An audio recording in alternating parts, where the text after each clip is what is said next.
Hey, Jensen. Jensen, Oh, you there? I'm here. Yeah, hi. Jensen, we didn't send an invite to the cabinet, right, for this one? For the E team? Yeah, E-team, yeah. No, just Mary. Okay. But that's fine. I just didn't want them to think they had to be here.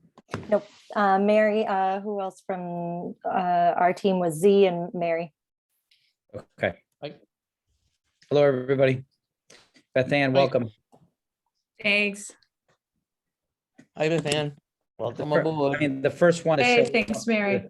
First one to show up to the meeting as the newbie is Beth Ann. I don't want to be late. Hello, Amanda, how are you? Hanging in there. How's everybody? Oh, we're just, yeah, navigating those waters. I spent a lot of time with your superintendent today, Amanda. 2.5 hours. The commissioner's call. Oh, he's gonna leave us hanging.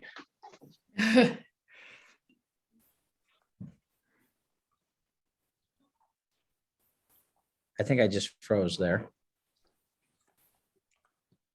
Yeah, she asked you if it was a commissioner's call. No, it was, no, it was actually, we were with the people superintendent in a session today. And then I had another call with the association, just with Pat and I, so. Where was that session? That was a little elusive. Was it at Bertini's or? No, it was a the Zoom session. I Warhurst, would, it Oh, was, just checking. Mary, come on, I got a reputation I gotta uphold here. I mean, I do too. So I had to ask. you're retired. I mean, I see Right. Mary Delai looks like she's in the.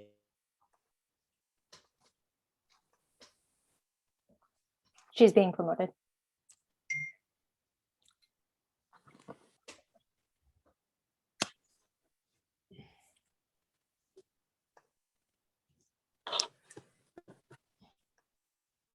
Hey, Jim. Hi, Mary.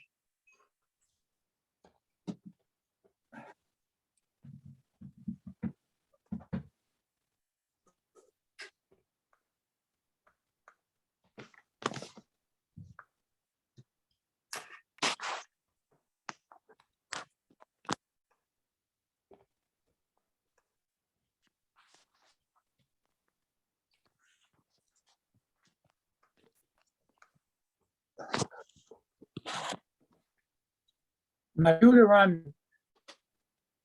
You're good. Okay, We can hear you. thank you.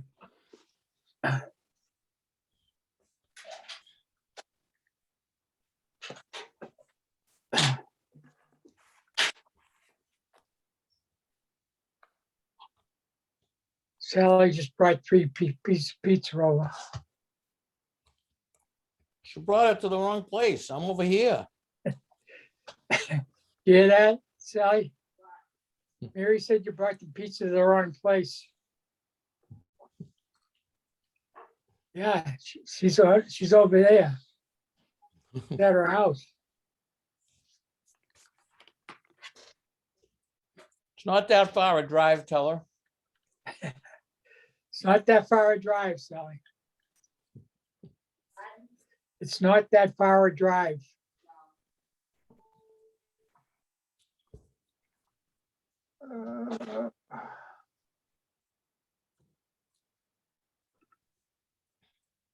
Steve on? Right here, Jim, how are you? Good, how you doing, Steve? I'm doing all right. Happy New Year. Happy New Year to you too.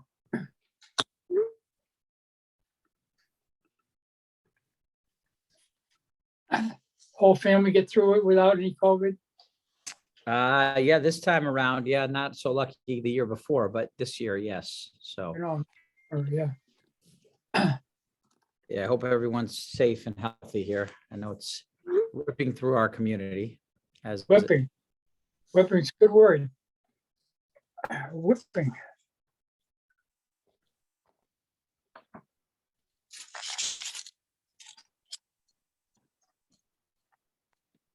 Whipping.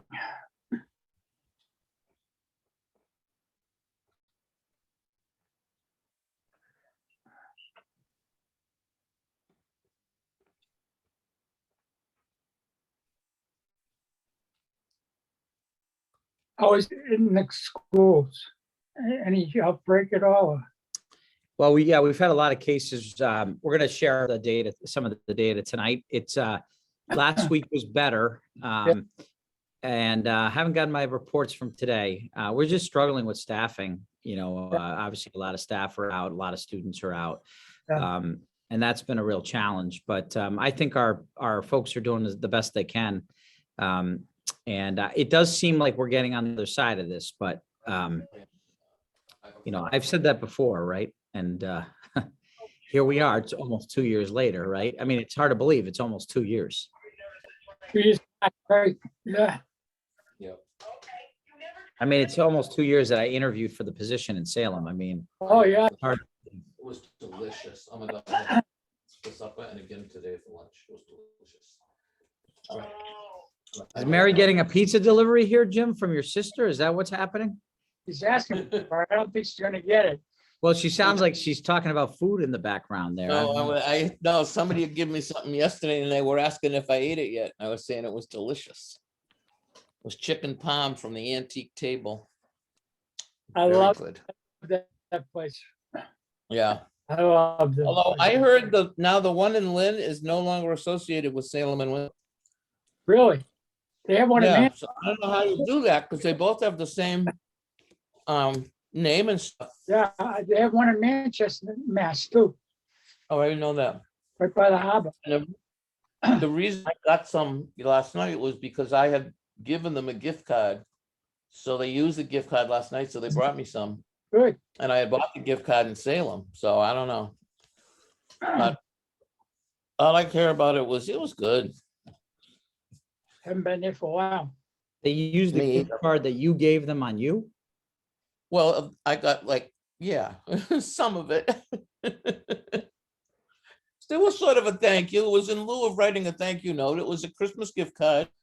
So instead of writing a thank you note, I got a hunk of chicken palm.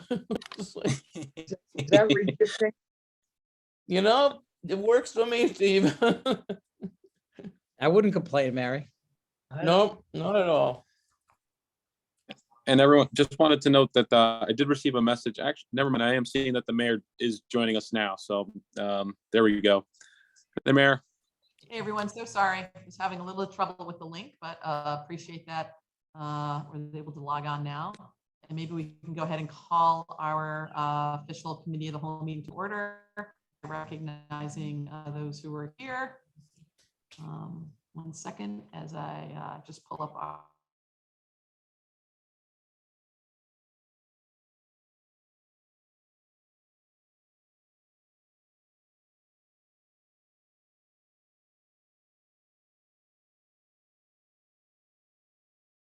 And our first and only item on the agenda for this meeting is an update on the progress of the facilities master plan project. I was able to get some downtime and take a look at the work to date. And I know a number of school committee members are also serving in various roles on the school facility master plan. So why don't I turn it over to Dr. Reich and Paul to sort of lead the update for us. I'm going to just pass the baton over to Mary Delay and Paul. Mary. And honestly, Paul. I'm just going to cede my time to Paul so he can dive right in, respecting the time frame we have. And I know he's got a lot to update the committee on in terms of the progress of our school facility master plan. So I don't think you've met Paul Mills. He is the project manager on this school facility master plan. He's with Cannon Design, the firm that we retained to provide these services to us. They have done an incredible amount of analysis of a lot of different pieces of information, data, plans, et cetera, which will be very important to informing some of the choices that we make and some of the options that we evaluate in making some of those choices in the future. So I'll turn it over to Paul, and certainly if you have specific questions about Cannon Design and their firm, he can answer those as well, but turn it over to him. Fantastic. Good evening. Thank you, Mary. And it really is a pleasure to meet you virtually. A couple of you, I believe I've had the opportunity to be part of the course of doing this work. But by way of introduction, just you know who's talking to you. I've done nothing but K-12 planning and project delivery throughout my career.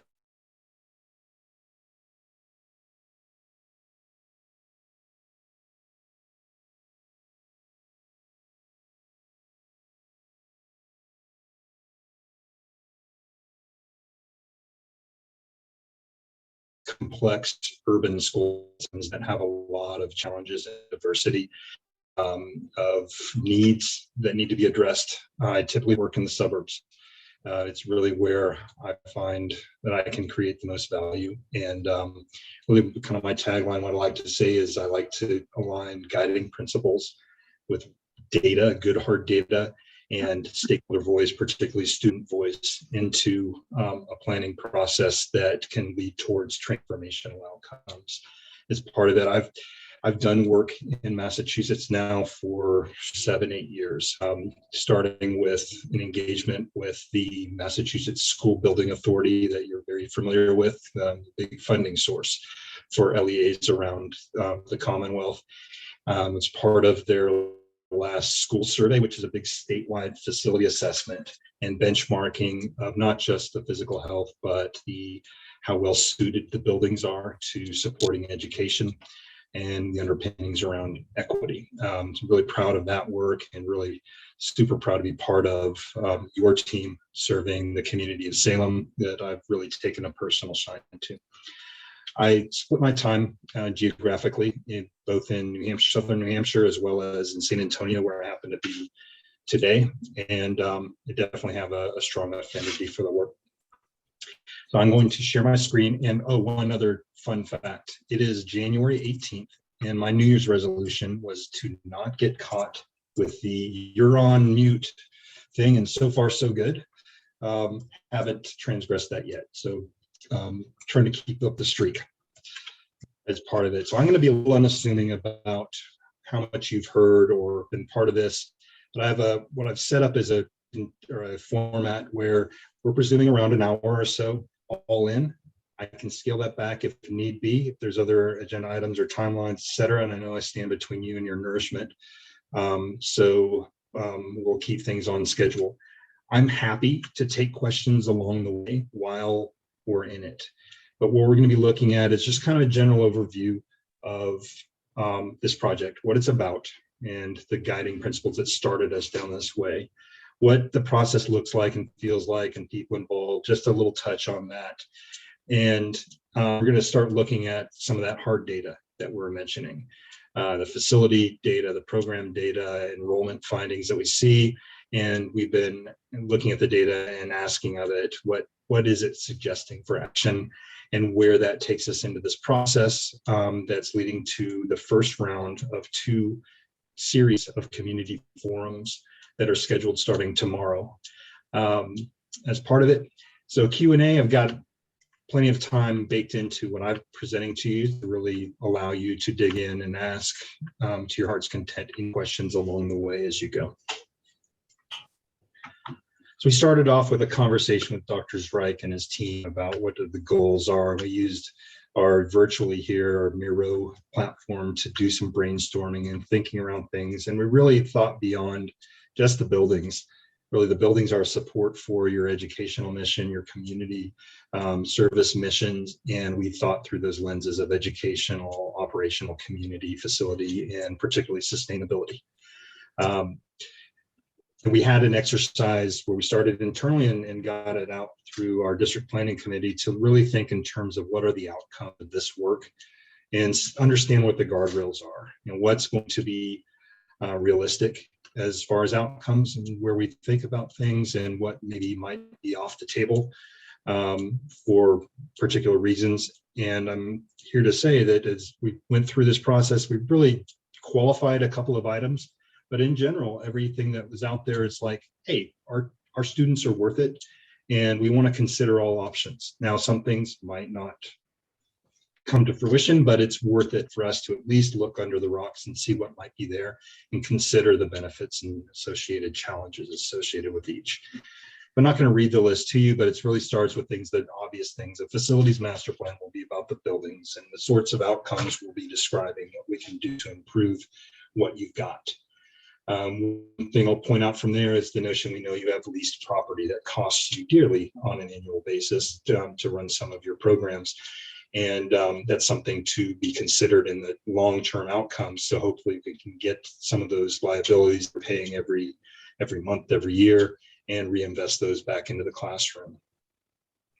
We're also considering changes like repurposing of facilities or divest facilities potentially as outcomes as part of this process. So it's not just thinking status quo, and really it's taking cues from the MSBA and Dr. Zreich's communication and his team's communication with them about they're looking for transformative outcomes that are outside the box and finding ways to economize and make these investments really stick and have student impact.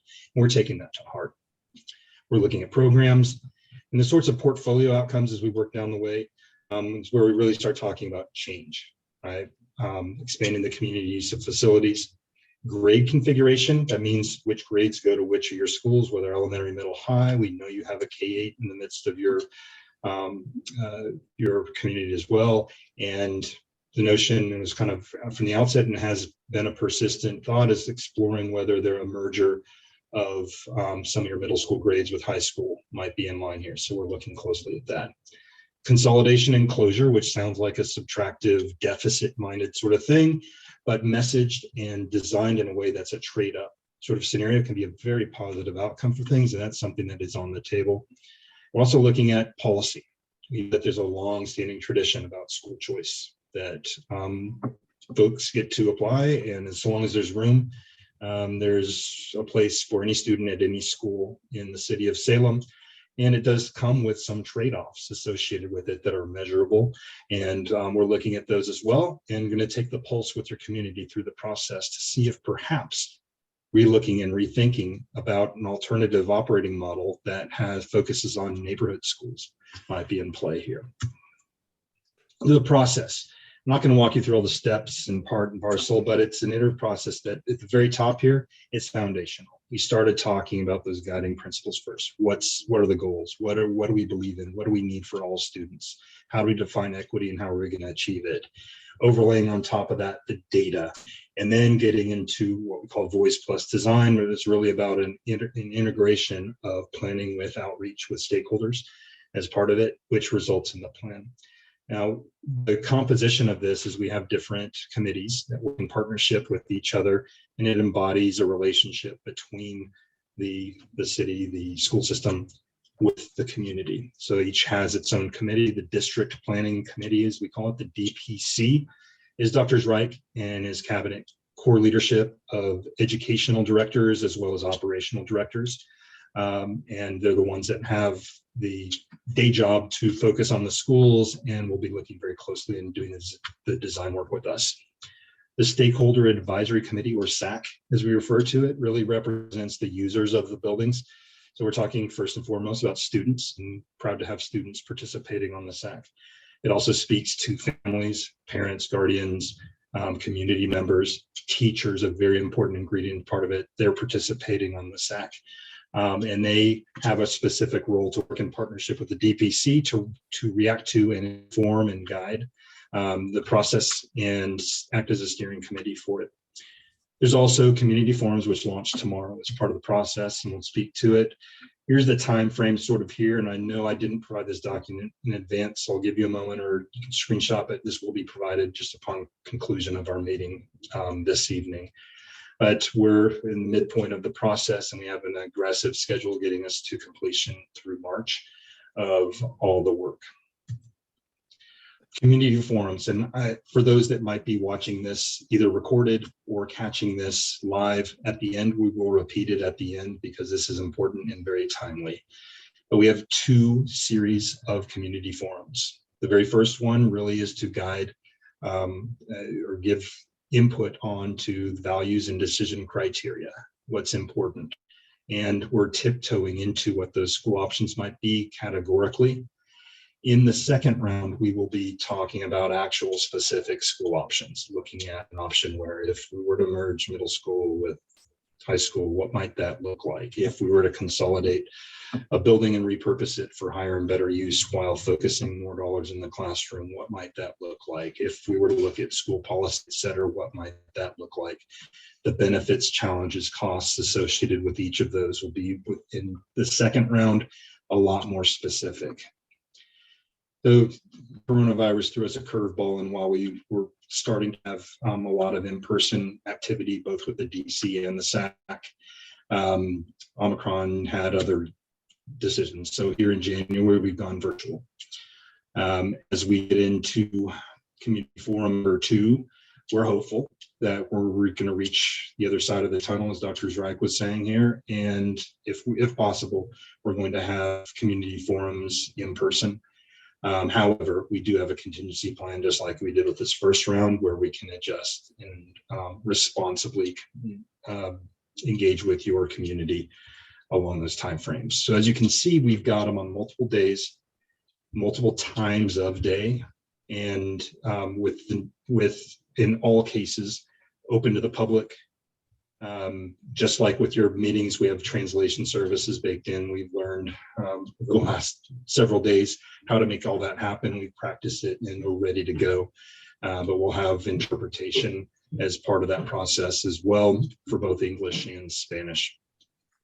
The format more or less will involve a bit of presentation, similar to what you're going to be seeing tonight, maybe with a little more summary level for as we go through, but it's going to feature small group discussion and a community survey, which is left open for a week. And I'm sorry, I'm not able to, when I'm looking here, I was a little distracted and didn't see, maybe in chat, there was a question. Is there any chance someone could share a question that they might have? See a question. Maybe this is just take a good break for any members of the committee who might have questions. Right now, it looks like it's only the 15 panelists, that we don't have any attendees from the public in this. But if there are committee members that want to take a quick pause, and if there's any questions around anything that Paul, Mary Manning, sorry, Mary, if your hand was up, Mary, I didn't see it earlier, so No, apologies. well, that's, I took it down, but I do have just one question. I'm looking to see, did we get a link to this ahead of time? Or should I be madly taking, It's the answer is no, and it's on me. We were still in production on some of the finer points of the data on it, and we'll Okay, have to make sure it's the latest greatest, but we will have furnished that to you upon conclusion of the presentation. Okay, and that's we appreciate fine. it. No, that's fine. I just want to know if I was going to at some point. Okay, good, thank you. Absolutely. But I do Else, believe, Dr. Drake? yes, sorry, but I do believe the link for the website with the data on it, which I can forward to Mary again, that Mindy sent out this morning. Oh, all right. I I'll know. send it to you again, Mary. Yeah. And And my sorry, I don't web know, guy Mary, if you had can see. my web guy had some family health issues and promised me that our website will give links to all of the community forums.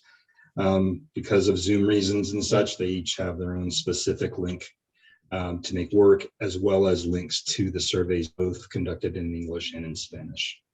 And they're also in Google, to where it's readily converted to a user's preference of whatever language they can do through their browser. So we've been very overt in our intention to make this as accessible to your community as possible. We're removing barriers of time, the day of the week, of location when we can be physical, and also language. And I just found that link. Thank you. So just kind Mayor, of give can you I- an image of what we've been up to. There The was district another planning question. committee. Sorry, Paul. Go ahead, Amanda. I'm sorry, I didn't see your hand. No, that's okay. I just wanted to let Mary know that this presentation actually is on the website that was emailed out. I looked at it prior to the presentation. It's at the very bottom, so you don't have to furiously take notes. It's at the very bottom. It says like school committee briefing or something like that. So you'll be able to grab it there. I just found it. Thank you. Excellent. It's working. All right, back in business, Paul. Okay. And by all means, I mean, please. Mayor, just one quick question, sorry. Sure, go ahead, Manny. Paul had a question regarding the survey. I think I had heard you say that the survey would be open for 1 week. So that's 1 week from the launch of the actual forums that it'll be open for folks to be able to participate in? Typically, we're going to hold this first one open until the end of the month. Until the end of We the want to month. make sure we have multiple opportunities to blast out through all your normal channels.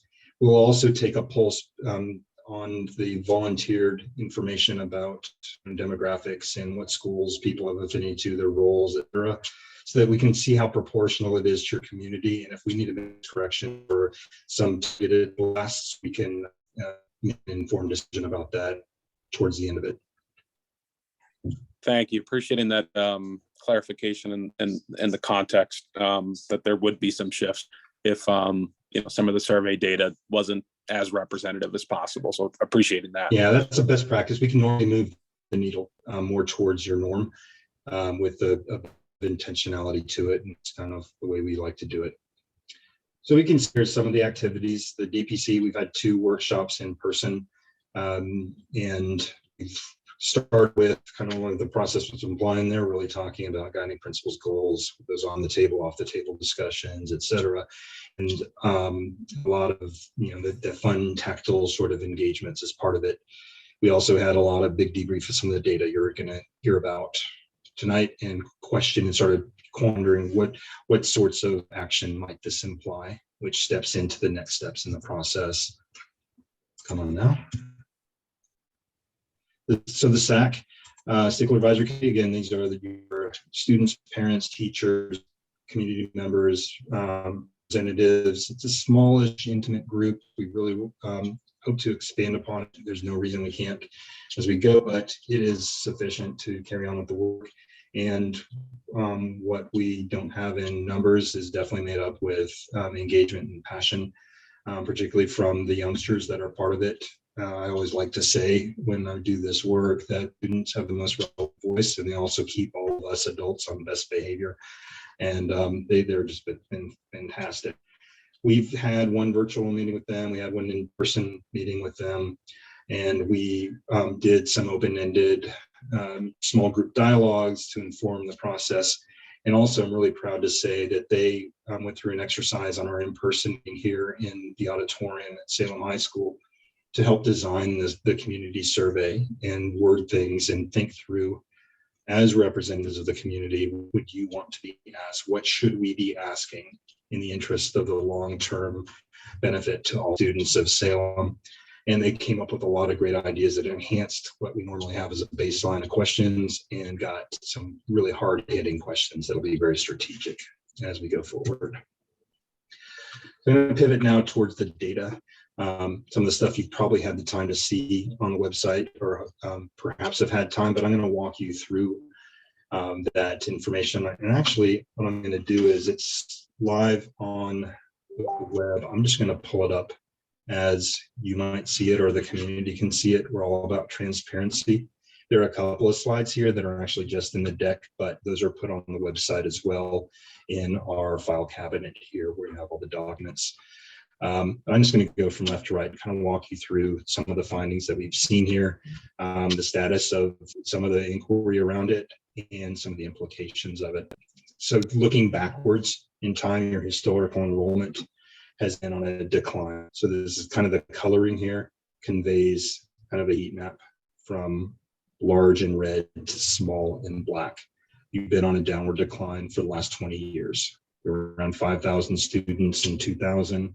4,000 students right before coronavirus. That's a pretty significant dip. But it's interesting also, you can see it disaggregated every year by the particular grades. And the coloring really helps kind of visualize some of the stuff that's going on. Back historically, there was kind of a shelf at 9th grade, and that's classic and typical in K-12 institutions around the country. A lot of times you'll have repeat 9th graders that they're the ones we're really investing in to keep in school so they can get to graduation. They tend to have a larger cohort. That has been a bit different over time. I think there's been more promotion and less decline loss at that stage. However, the one thing that really jumps off the page is this shelf here that goes back several years after 5th grade. Right, that speaks to folks that are opting out after the elementary schools towards maybe some of the other options that are available to them in terms of the sizes of the cohorts every year. And that's something that certainly we take to heart when we look at implications. So the projections, we have some projections here, and this is just a static image that we have a sub-consultant working with us that we've asked to go revisit. And I had all hopes that they would have been complete by now towards it, but we're relooking at it to align with your state snapshots in October. We had all the student data at end of and some trends that the initial analysis was showing where things were. Jumping back to my PowerPoint, Thank you. We're showing as a default that it continues on a downward trend at a clip of 9%. We're looking at some alternative metrics here, and they're relooking at it, which aren't quite as dismal. It's more around closer to 5%, 3 to 5% sort of decline, but still the cardinal direction tends to be on a bit of a plateauing, but still on a downward trend as it continues forward. And that has a huge implication on how you operate in the future, and particularly as you built to a peak that's no longer in your schools. So what do you do with the surplus capacity that we have? Now we're asking ourselves what can be the implication of it. And we looked at the historic enrollment of some of the partners outside of Salem Public Schools that are in your community. The Salem Academy Charter School had gone on kind of add a cohort every year type clip, and they've reached a steady state where they are. They're probably not going to continue to grow and siphon off students from Salem Public Schools, but that's probably part of that decline that we saw. The Essex North Shore Ag School has been on a much more aggressive clip. Now, they are not solely exclusively taking Salem students. They're regionally taking from all over the county. And so they, in part, have impacted some of the options and decisions that stakeholders in your community are looking at. We looked at some of the opt-out rates. By that, I mean looking at transitions between 5th and 6th grade, 8th and 9th. Remember that little red to black shelf on the historical enrollment? So we're looking at that. And this is kind of every year looking at what percent of enrolled 5th graders are on the radar screen and then suddenly are not after the transition, which implies that they've opted out or moved out or maybe moved out of state or whatever reasons. But we disaggregated it by the schools and also by ethnicity to make sure we're looking at things in a way that's trying to close any equity gaps and address specific concerns. And when we marry this with the survey data that your SAC has designed after reviewing this data, we'll have a good composite picture about some of the differences and compulsions that are driving some of these opt-out rates. It's no secret to anyone here, and will be at no surprise that you as Salem, one of the huge strengths of your community is this growing diversity that you have among you. When we look at things benchmarking, and I admit that using Anglo as the baseline to it, but it is what was predominant before versus others. And it's not to say that that is the sole denominator. There are a lot of other metrics we can do, but it's the one that can be most easily grasped as part of it. But going back to 10 years prior, 53% Anglo versus other ethnicities is part of it, down to 43 when we looked at this previous year, or actually this was this current enrollment year. That's pretty significant decline in terms of proportionality of it. Is you see, the different ethnicities by year. We have this disaggregated by every school over time as well, which is kind of interesting. And this is kind of a spaghetti map, and let me show you how to kind of use it and what the implications are. So every year we did that benchmarking of percent that are white, not Hispanic, kind of the dual race and ethnicity composite that's measured. And it shows the benchlining of the entire system, all of your students, where they might be. And as we said before, it has been becoming more and more diverse, less on the Anglo side and spreading into other ethnicities. And then what we see is the proportion of the students attending each school in every year and tracking them over time.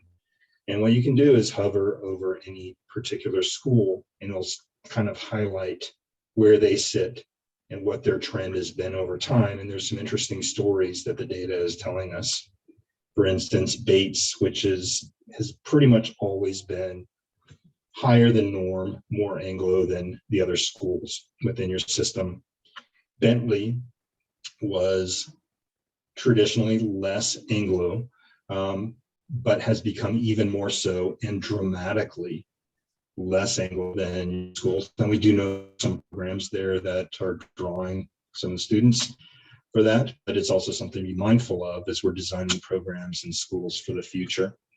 Carleton's a very interesting case where it tended to be less Anglo than the norm going back several years, but has risen to the point where it is the most proportionally Anglo of the school populations of the whole city today, whereas before it was not. Horace Mann tracked pretty closely with it, but slightly more diverse than the other schools. Bowditch was the one that closed in June of 2018, was on a similar sort of trend that we're seeing in Bentley. And it's not to draw linkages or anything necessarily there, but it's just an interesting comparison in terms of where its history was. Saltonstall was the most Anglo going back several years and has become more and more closer to the representative of all of your students in your community as part of it.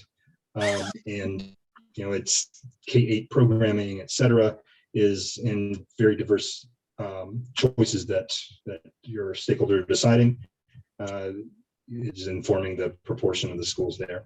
Witchcraft Heights has used to be widely much more Anglo and is tracked way close to the norm, similar to Saltonstall. Collins Middle tracks really closely, being your only middle school as well as the high school. We look closely at this because it can inform when we talk about choice.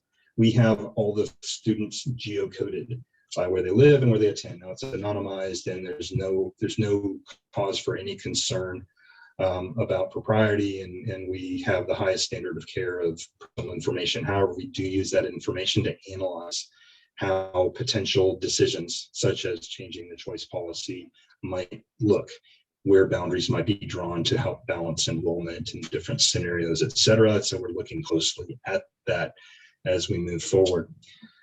Similar to the increasing diversity, increasingly international over time. Going back to 2011, we had about a quarter of students that were born outside of the country, or excuse me, that had, I'm sorry, make sure I'm getting it straight, that their first language was not English, and around 5%, less than 5% that were born outside of the country. Well, that has doubled to around 10% of the students in your population born outside of the United States.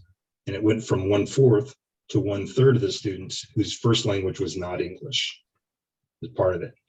And what's kind of fun about the data, you can go and hover and look in any particular year over time, and you'll see the counts of students by their nation of origin, as well as their spoken languages.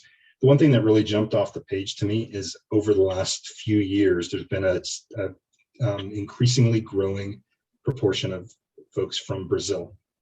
Now we can see it on the map when you hover over it, but I also have it another version where you disaggregate it by actual city that they live in. And it's not like all of the students from Rio de Janeiro or from a particular area have talked to each other and determined that they would go to Salem. It's from all around, which is a very large and diverse nation.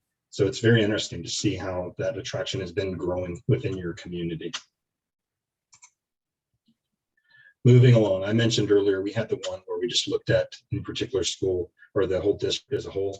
This breaks it down over time. You can see some of those trends we talked about with Bowditch, with Bentley, et cetera. When you look at the percentages, the little gray shading helps kind of confirm what percent white, not Hispanic is part of it. And you can see the proportion of whether Black, not Hispanic, Asian, Hispanic, Black, Hispanic, etc. And we look at this growing diversity as a tremendous strength for your community and something to be accentuated in your educational programs. And we're looking mindfully at it and how we can make your schools as representative of your community as possible. So declining enrollment has implications on capacity utilization, which is a fundamental metric we look at when we're doing facilities planning for the long haul. Go back several years and the students that were there then aren't here now.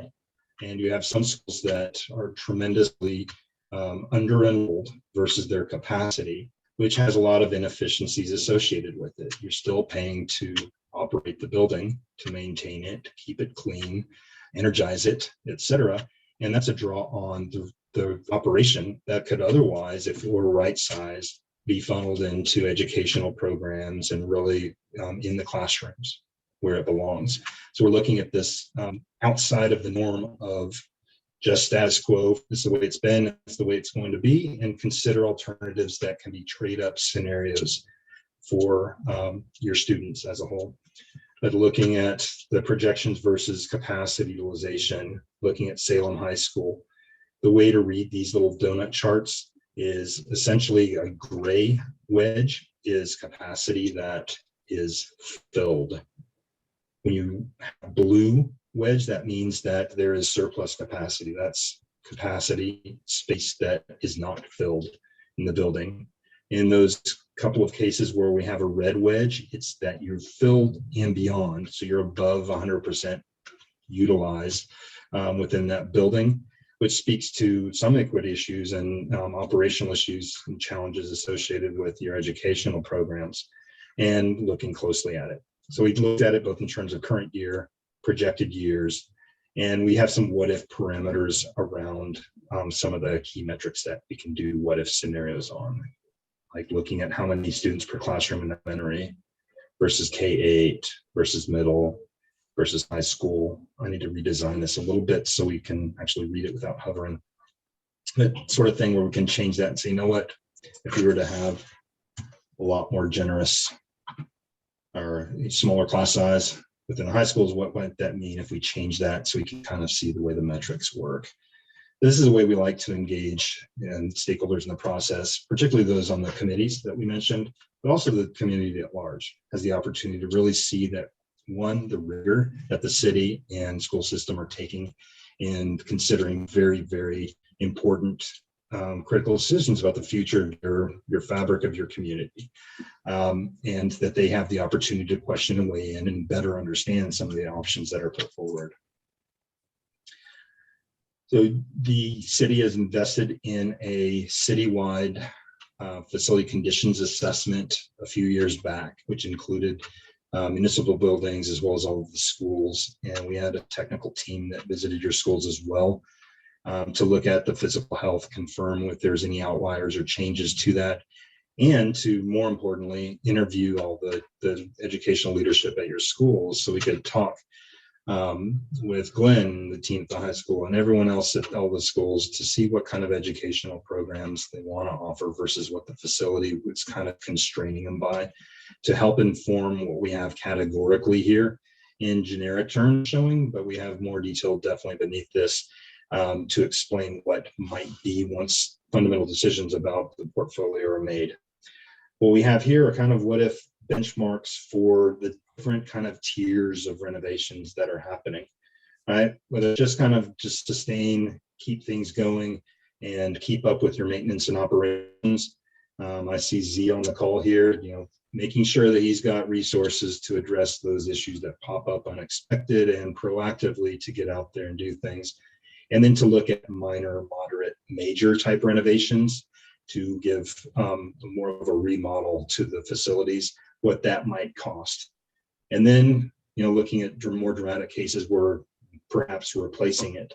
So you can start to see some of these numbers here. And I know you're familiar with your budgets and capital budgets here that you can drive municipally outside of MSBA money. And some of these start to get up there in magnitude. So we're going to be looking closely at those costs and trying to come up with a phased approach in the outcome of the work We mentioned sustainability, and we take that near and dear to your heart. It goes hand in hand with resiliency. It's kind of cause and effect issue, but one of the key metrics we look at for the efficiency of buildings is what they call an energy use intensity, EUI. It's really how much energy is being consumed, both in terms of gas and electricity at the facility on a square foot basis over the course of time. And we had historical consumption data from all of your buildings. We kind of threw out your coronavirus timeframes because your buildings weren't operated as normal there. And we looked at those benchmarked over time and compared them against each other and also against what's normal in Massachusetts. And then benchmark that against what you might want to see in terms of a target for net zero energy feasibility. So if you get to a point where you're still consuming energy on the net basis, however, you can offset with solar and other energy purchasing agreements, et cetera, that you can actually achieve the governor's target of getting all public buildings net zero. I forget the time frame that he was suggesting for. We have all the schools benchmarked against each other, and we're looking closely at it. We're circling around also the high school, which, having reviewed the conditions there, your mechanical controls, which really need a lot of work, as well as the efficiency, the type of fixtures we have for lighting, et cetera, it belies some of the findings on the energy. So we're taking another lap around that as well. But we are definitely taking energy consumption and not just one-time capital costs, but the life costs of the facilities. And so that concludes the parts that are in the dashboard. And there's some other metrics as well we're looking at. And there are some more stuff. Our wizards are creating some more imagery and things. We have a GIS analyst, as I mentioned, geocodes every student where they live and which schools they go to. So as we have on the screen here, 3 of your elementary schools, Bates, Bentley, and Carlton, where they're drawing from, right? So you have kids over here that are closer to Bentley that are attending Bates. You have kids over here that are closer to Bates that are attending Bentley, and you can see how they crisscross each other. And if you were to overlay these together, here's the similar with the rest of your elementary schools, looking at Horace Mann, drawing from all the extremes of the city, and consistently just about every school, even the early childhood center up at the Bentley campus, are drawing students from all over Salem. Here at Alton Stall K-8, as well as the Collins Middle School students, seems to be a little, it's pretty similar sort of spread. Salton Stall's cohorts for 6th, 7th, and 8th are relatively small. As you guys know, so it's fewer students that are attending from across the town. Here is your high school students. Now, clearly, there are only variations on the programs are your very vital programs at Salem Prep and New Liberty, and you can see where their home addresses are located. So I should have done a guessing game before I showed this to you. We just racked up the numbers, right? Roughly 4,000 students. On average, each student, if you add up all the lines there, someone has to transport them, whether it's their parents, the district, public transportation, et cetera. Someone's getting them on average 1.5 miles each way. It's pretty close. You're a small city, but you start adding that up and it gets pretty dramatic when you think about it. And not just the cost in terms of fuel and getting kids there, it's about time away from homework, time away from extracurricular activities, et cetera. But that is 12,000 student miles traveled every day, and added up over 180-day school year to over 2 million student miles that are traveled each year. We need to do some impedance studies on the miles per hour on your roads and stuff, but we'll calculate what that is in terms of time. As well as traffic-wise within the community. And I would presume that Mayor Driscoll, you probably do hear people's complaints from time to time about transportation, parking, and traffic as it goes through town. So we're looking closely at that and considering that in the cost benefit analysis for some of these options. We're looking at resiliency, kind of goes hand in hand, cause and effect of sustainability. But as everyone knows, we're looking at different studies and scenarios and modeling for what sea level rise might look like. Right? That's new beachhead property that come up. Well, we have kind of a range of different kind of tolerances of risk, and on the high side, it can be, this is actual feet. So approaching, by the end of the century, 7 feet of additional water on top of the water that exists today, just as a baseline, let alone surge, tide, etc. Moderate range gets a little bit lower, but even the lowest historic sort of trend sort of thing, we're still talking about a growth that's approaching a foot over time, which is significant. Looking at it on the map, we're looking at sea level rise. So we've got at 4 feet, what might that look like? That's the yellow parts of the map. Once it gets a little deeper and rises higher up into the land, 5 feet, that's the orange, and then 6 feet sort of mark, that's red. So we're located on there where the schools are. Our GIS lead, Lee, was able to generate these, and we can kind of see how Saltonstall is getting, the water is coming much closer to it. How Bentley is surrounded by beachfront property in those sort of high level ranges. These have serious implications on long-term investments that we're going to make today. And we're talking decades into the future, but we want to make sure that generations ahead of us aren't looking back at the decisions we were making in 2022 and thinking, what were they thinking? They knew this information, the science was there. So 4 level sea rise, 2% of Bentley is underwater. So right, you have a little bit of beach that's now what you owned. And we also look not just at the school property itself, but the displacement of students that attend. So that's about 30 students. That's about 1% across the whole city that would be displaced. The 4 feet, it's not huge, something can be adjusted, but it's affecting people. It is real. At 6 feet sea level rise, that's 6% of the campus is underwater. And we're displacing 200 students now, so 5% population. Now we're starting to really cook with gas. That's a serious sort of consideration that needs to be considered. Now, hand in hand with that, beyond just your baseline of where the sea level is, we have those occasional moments that seem to be coming more and more frequently, but hurricane risks that are out there. We looked at and mapped, the sort of risk. There was a August 2020 article about the greater risk associated. But Colorado State University did a modeling, et cetera. The odds of landfalling hurricane this year at 10% compared to historical probability 6%. It's on the rise. That's almost double, which is a little scary. Looking at how much of each campus would be underwater with Lee's mapping of where they stand, where the surge would be for categories 1, 2, 3, 4 of hurricanes, you can start to see that your campuses, now this water comes and it goes away, but it goes on your property. Category 1, Bates gets a bit more wet. 15% of the actual site, right, the grounds will get wet. 2% at Bentley, et cetera. You can see category 2 gets real serious. Bentley, 76%. Bates, a little bit peak on that property, so it's higher ground, 19%. Category 3, guess what? Bentley, the entire property is underwater, at least momentarily, in the event of a category 3 hurricane. 22% there, 29% at Carlton. Category 4, Carlton also underwater. So a big one rolls through Salem. There's a lot of risk there, a lot of liability. We're factoring this in. What is this telling us? How should we invest dollars? How do we consider the availability of risk mitigation, FEMA funding to help elevate systems, or not build where you're at high risk of the investments not staying around for the long haul? But I hate ending on kind of a grim note here, but we're considering all this sort of data as we step into the process.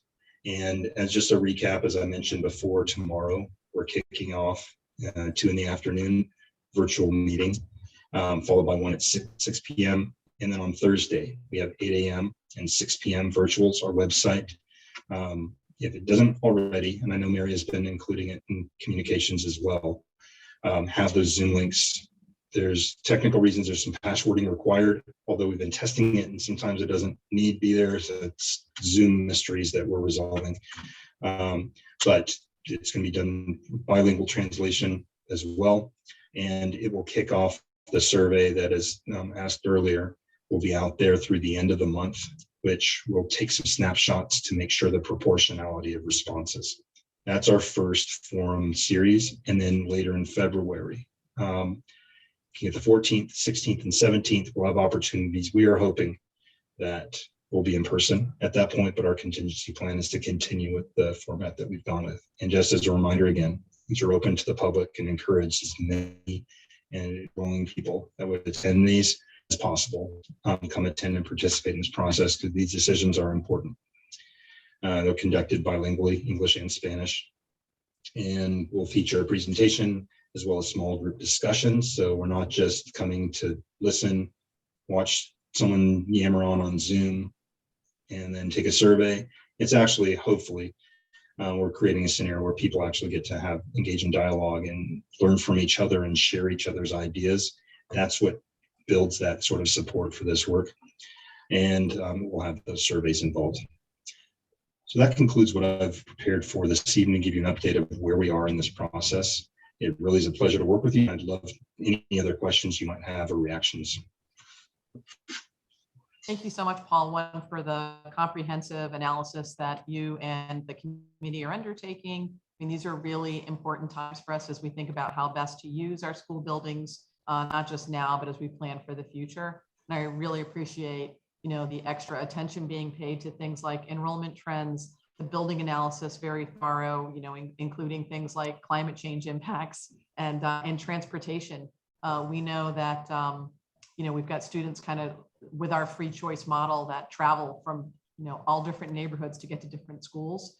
And I think some of this information is really going to, as a school committee, cause us to be more thoughtful around, how are our policies impacting some of what's happening externally. In particular, how do we position ourselves to gain MSBA support? I mean, our big goal of taking this full action is to put ourselves in the best position to obtain some school building funding as we think about phase 2 of the high school and what that full comprehensive program should look like. Phase 2 was always considered as part of the work we were doing when we completed phase 1 many years ago. Our students, need different things. Our enrollment trends have changed. And so it's only, I think the right approach to be thoughtful as we think about what a phase 2 shall encompass. We know some of the things for sure, mechanical units and the non-sexy parts, but as we think about the programming at the school and want the building to meet those needs and demands and newer energy, codes and things like that, I think this will be invaluable. Definitely want to open it up to members of the committee. I know we have some members who were sitting on the group that's working on this, but also need everyone's help driving people to the community forum because of COVID. And I'm sorry if you can hear my heater in the background. I'm competing with the radiator that just decided we need you over here at City Hall, Paul, to look at our buildings. I think one of the things we're hoping to do is drive people to some of our community forums because it's been COVID and people are so, wrapped into the work that they're doing at home and trying to balance all of the needs. I don't necessarily think we've gotten as much attention on this very important work ahead. These are major investments in our community and needs as we think about, our future buildings. And if everyone could sort of use their networks to make sure, not just parents, but this is really a question for our overall community when you're talking about this level of investment. And I think, from my experience, having been in school building work for a while, and Mary, you can probably relate to this as well, I don't think we've had as comprehensive an approach as this. I mean, even going back to the Earl Flansburgh days, this is, really good work.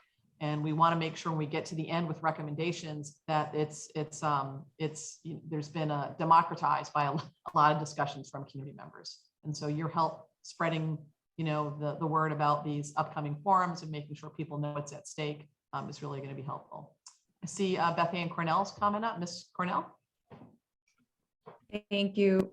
Paul, I just have a question about sort of like how granular or what the strategy is for collecting the transportation data and like how granular it gets, because the transportation is such a tangle you've got people, you do have a lot of kids walking, you have adults driving kids, we've got school buses, we have the YMCA, we have martial arts programs that pick up kids after school. So it's like, what's the strategy and how granular are you going to get to collect that kind of data? This is great. Well, we have extreme granularity of student locations. And we have all the routes down. We have published information about speed limits, et cetera. So we can dial down and model with some assumptions about within a certain proximity, you can assume they walk and things like that. Now, there will always be exceptions to any rule, but we can model this thing in a very accurate way. And what we're exploring in a scenario where, if there was an option that you guys want to take, hopefully validated by a community as well, as the benefits of maybe looking at policy. If the choice policy that, sounds great on the surface, but has those costs that people don't, when you do it every single year, you just kind of get used to, well, that's the way it is. And I like choice because it empowers me. However, it's a trade-off, and to periodically take the chance to really look at that is something we're going to do. But we'll look at, and we're not going to get into a boundary defining the exact, okay, we go down the street and turn left and go down the next street. And so that's where we need to draw the line. But we're going to start looking at lassoing students on the map and seeing what that might look like in terms of a default neighborhood school-based model, and then analyze it in terms of the ethnic and socioeconomic free and reduced lunch sort of basis proportions, so that we're not unintentionally creating equity gaps or segregating students in any fashion whatsoever. So there's a lot of rigor. We're going to be looking into it so that when we put forward an option, it's not something that would be dead on arrival if you go that route, or that would have so many unintended consequences that the work we're doing now would be criticized later.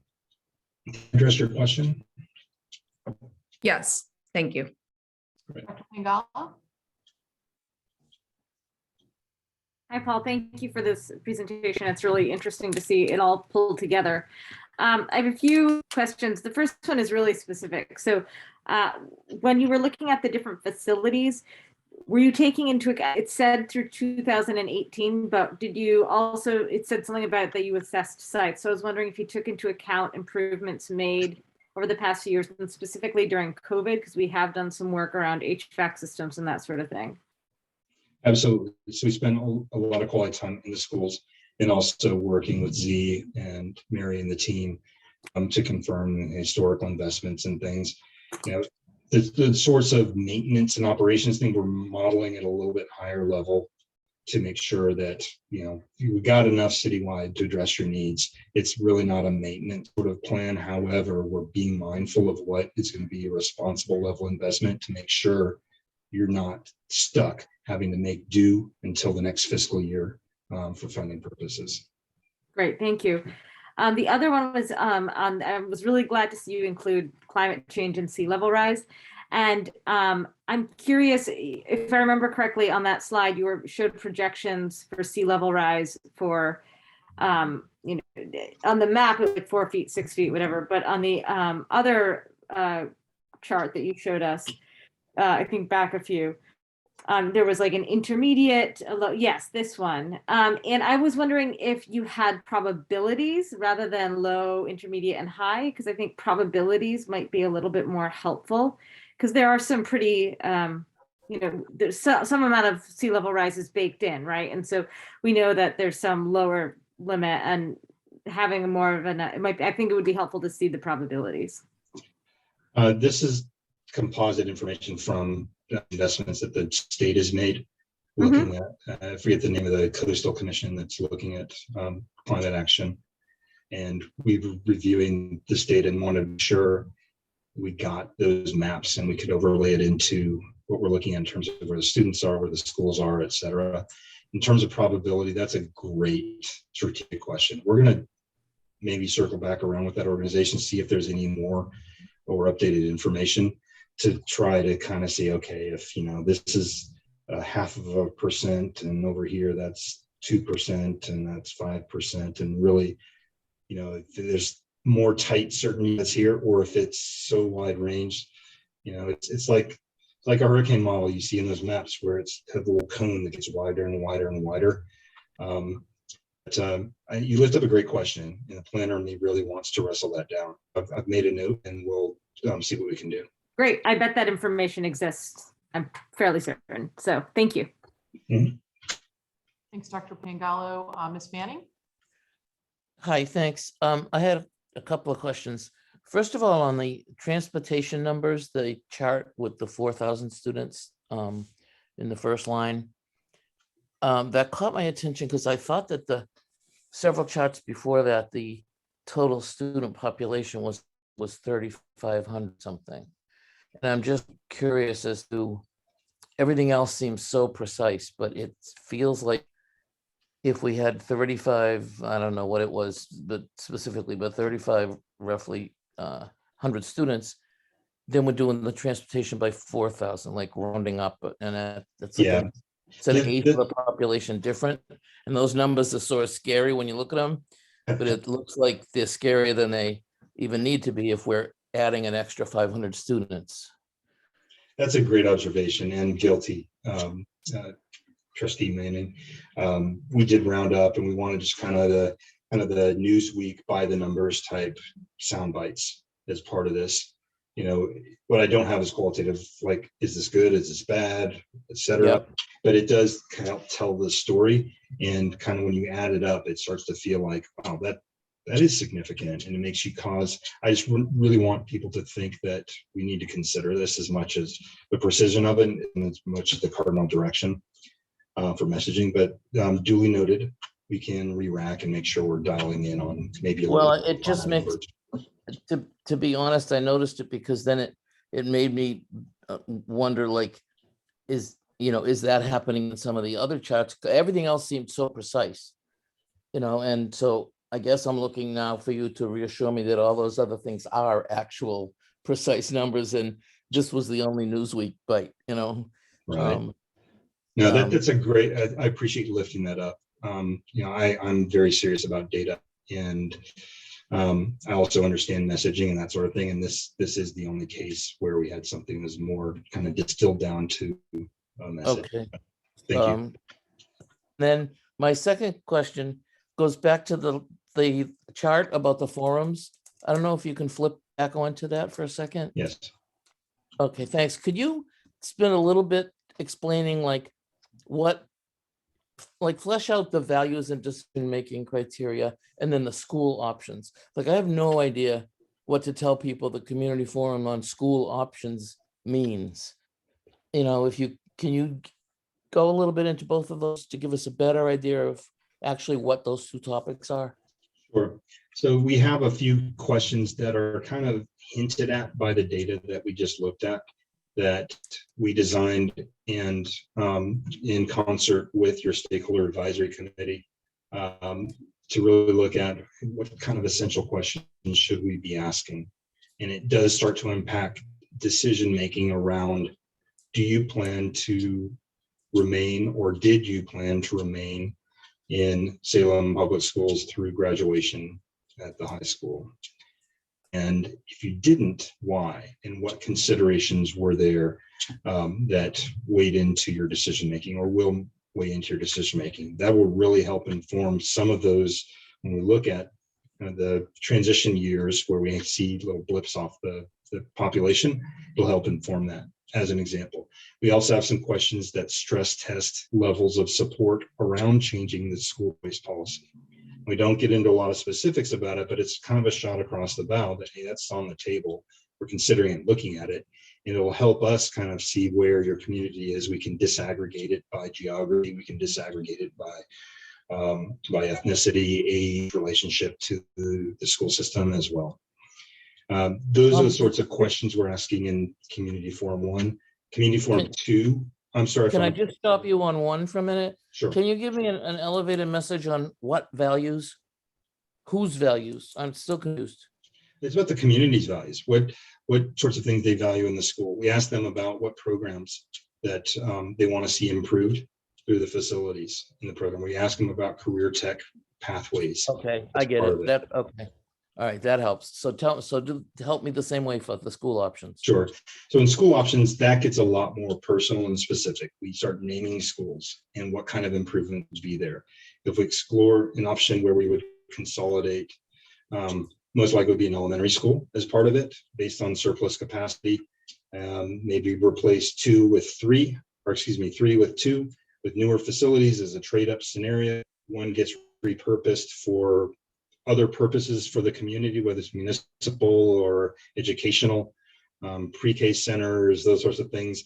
I'm right now, I don't have any preconceived notion, and I'm just on kind of giving you a sense, but we're going to be working closely with the DPC and the SAC to hash those out. But we want, once those are defined and tabulated by the relative costs with the benefits, with the challenges associated with it, then we get a pulse on what the level of support would be out of your community. And again, we can disaggregate it by different subsets. So we can make sure that we're reaching all the voices and making the best, with the best of intentions, the best recommendations moving forward. Okay, helps. Thank you. Anything else, Ms. Manning? You're done? Nope. Oh, Mr. Cruz?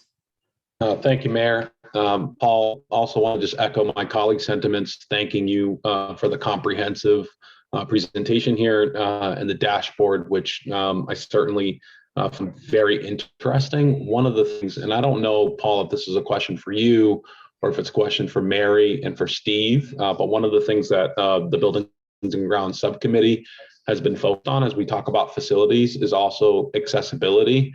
And so as I went through and watched, you present on the dashboard, I'm not sure if this is a future iteration of this work or if it's tied to some of the work that the city is doing citywide with respect to looking at accessibility within buildings, but then also park spaces.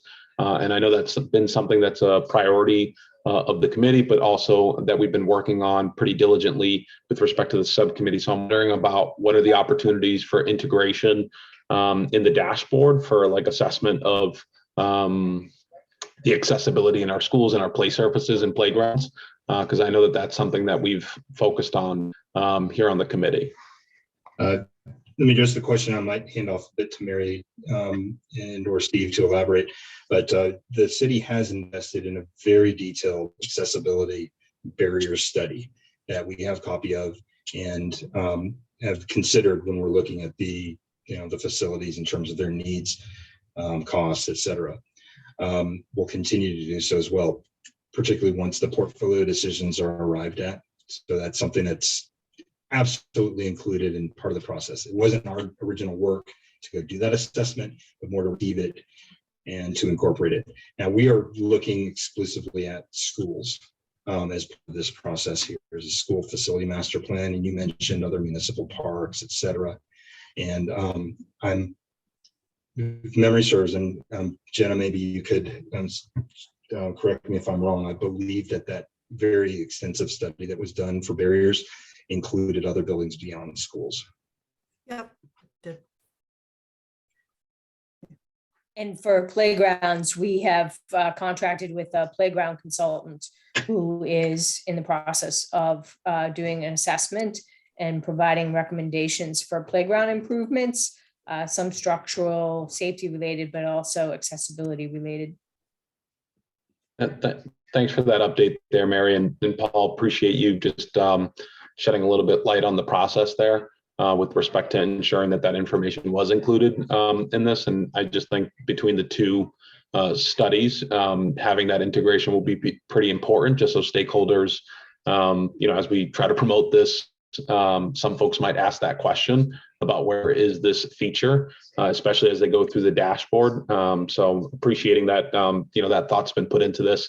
The other thing that I just wanted some clarification on. So when I went through the dashboard and I was following along, I noted that interiors at the high school was both rated fair and poor. I'm assuming that that's tied again to the larger issue of needing MSBA funding. So some of the stuff that was done with phase 1 is in fair condition, but everything that's poor, you're rating based on the fact that it needs to be done through the phase 2 plan.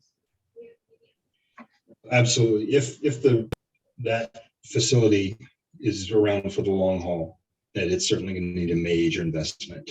Now, you do have one side that was renovated versus the other. And, it's been so long now that it's harder and harder to distinguish that dividing line between the two as each year goes by. Yeah. But we're considering options that might be a little bit different from status quo as part of it. But, to the extent possible, our default preference would be let's preserve the assets you already have today if they can continue to be relevant and serve the education mission without being a huge draw on your operating budget. Right now, the challenge is that buildings have full, and short of bringing other grades into the cohorts there, perhaps a more right-sized facility would be better suited for the long haul. Thank you. Other thoughts or questions? Bethany? I just have two more questions, and I'm sorry, I should have thanked you, Paul, but this is my first school committee meeting, so I got very excited to ask a question, and I forgot that basic part, which is to thank you. This is all great. So I have a question for Paul, and then I think I have another question that's probably for Steve. My question for Paul is if there's, if you've thought about, I know you were saying that you were going to sort of poll families on whether or not they intended to stay and whether or not there's going to be an attempt made to reach out to families who have already opted out. It might seem like a big task, but Salem's a pretty small city. And I think that I think you could engage people in that kind of conversation. I'm not sure how much, I think, for whatever reason, I'm not sure we have like really great data in that regard. I think we could kind of all speculate as community members, but that might, I'm curious if that's something that you've thought about collecting. Absolutely. I mean, this is open invitation for any stakeholder who cares to attend as part of it. And I know that Dr. Reich's team, as well as Mayor Driscoll's team, put their heads together on how we can best reach out to throughout the city and get as much saturation as possible. The sorts of identifying questions, they're not required, and some people might skip them, but we do ask, what's your relationship to the schools? What schools do you have a direct relationship with? What's your role if you're a staff member, and age, as well as ethnicity sorts of questions. So we can really take a pulse disaggregating it and see, if there's trends or, outlier cases when you disaggregate like that. So putting a lot of rigor into that because we want to serve students that stay. We also want to see what we can do to also retain as many that are opting for other alternatives that are out there. Okay. My second question, I think, might be for Steve. I'm just wondering if there's any sort of special proactive way that we're reaching out to families, who are not English speaking families or who maybe we don't always capture in these kinds of forums, whether, just getting people to the table, like if there's some sort of, like if Laura is sort of tasked with this or how we're making that happen. Yeah. So, good question. We, a couple things we did, last week, we had a meeting with the LPAC, our families of, second language learners. And we did, I was on there. We actually had a very good turnout at the meeting, and we did share these opportunities with families. And then we've asked Laura, and Mary has connected with Laura about trying to bring at least a handful of parents, who second language learning families to some of these forums, and sort of taps a few families from every school. And I can circle back with Laura again. Tonight, in the next few days, because that's when the first, we have obviously these sessions upcoming. So yeah, we have to that. But yeah, I'm hopeful that we'll see a better, a more, a diverse turnout at these sessions. To your other question, I think we're going to talk a little bit about that at the retreat this weekend, because one of the things we want to talk about is how do we, attract and retain families. And there's a portion of the agenda on that. And I do think this idea of more aggressively speaking to families who opt out is important for us, especially if we're going to start marketing and branding our schools, which is something Liz and I have been talking about. And I'd love some of your ideas. You know, I did have one session with families when I first started who had opted out. I think Kristen was actually in attendance at that meeting. And I would love to think about how, you know, how we can collect more data from those families, their narrative or their stories about why they're making up, you know, other selections. I think that's really important for us to consider as a committee.